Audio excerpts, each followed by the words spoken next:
சென்னையில் விஜய் தலைமையிலான ஆர்ப்பாட்டத்தில் பங்கேற்க சென்ற தங்களை போலீசார் தடுத்ததாக கூறி மீனம்பாக்கம் அருகே தவிகவினர் சாலையில் அமர்ந்து ஆர்ப்பாட்டத்தில் ஈடுபட்டனர். இது தொடர்பான கூடுதல் விவரங்களை வழங்கவிருக்கிறார் செய்தியாளர் வசந்தன். வசந்தன், விவரங்களை வழங்கல. வணக்கம். கடந்த 4 வருடங்களில் தமிழகத்தில் நடைபெற்ற லாக்அப் மரணங்கள் தொடர்பாக தமிழக வெற்றி கழகத்தினர் நீதி கேட்டு தமிழக அரசுக்கு எதிராக போராட்டம் நடத்த திட்டமிட்டு சென்னையில் போராட்டமானது நடைபெற்று வருகிறது. இதில் தமிழக வெற்றி கழகத்தின் தலைவர் விஜய் கலந்து கொள்கிறார். அதன் அடிப்படையில் பல்லாவரம் தொகுதிக்கு உட்பட்ட தமிழக வெற்றி கழகத்தினர் 5 வாகனங்களில் பல்லாவரம் மீனம்பாக்கம் ஜிஎஸ்டி சாலை வழியாக சிவானந்தா சாலையில் நடைபெறுகிறது அந்த ஆர்ப்பாட்டத்தில் கலந்து கொள்வதற்காக சென்று கொண்டிருந்தனர். அப்பொழுது மீனம்பாக்கம் பகுதியில் காவல்துறையினர் அவரை தடுத்து நிறுத்தி இதற்கு மேல் வாகனங்கள் செல்ல அனுமதி இல்லை என கூறியுள்ளனர். இதனால் வாகனத்திலிருந்து இறங்கிய தமிழக வெற்றி கழகத்தினர் சாலை மறியலில் ஈடுபட்டு வருகின்றனர். இதனால் காவல்துறைக்கும் தமிழக வெற்றி கழகத்தினருக்கும் இடையே கடும் வாக்குவாதமானது ஏற்பட்டு வருகிறது.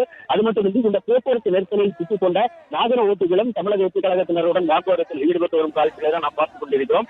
இந்த ஏராளமான பெண்கள், ஆண்கள் உட்பட போராட்டத்திற்கு சென்றவர்கள் சாலை மறியலில் ஈடுபட்டு வருவதோடு எங்களை போராட்டத்திற்கு செல்வதற்கு அனுமதிக்க வேண்டும் என கூறி கோஷங்களை எழுப்பி வருகின்றனர். தற்சமயம் இந்த காவல்துறையினருக்கும் அவர்களுக்கும் இடையே கடும் வாக்குவாதம் ஏற்பட்டதோடு சாலை மறியலில் ஈடுபட்ட நபர்களை அப்புறப்படுத்தியதால் சாலையிலேயே நடந்து நாங்கள் சிவானந்தா சாலை நோக்கி செல்ல இருக்கிறோம் என கூறியவாறு 200க்கும் மேற்பட்ட நபர்கள் இந்த ஜிஎஸ்டி சாலையில் சென்னை விமான நிலையம் அருகே உள்ள ஜிஎஸ்டி சாலையில் நடந்தவாறு சென்னை நோக்கி சென்று கொண்டிருக்கின்றனர். இதனால் போக்குவரத்து நெரிசல் ஏற்பட்டதோடு இந்த ஜிஎஸ்டி சாலை கடும் பரபரப்புடன் காணப்பட்டு வருகிறது.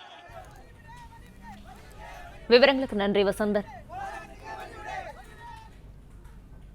பிளே ஸ்டோர் மற்றும் ஆப் ஸ்டோரில் இருந்து பாலிமர் செயலியை QR கோடு மூலம் பதிவிறக்கம் செய்யுங்கள்.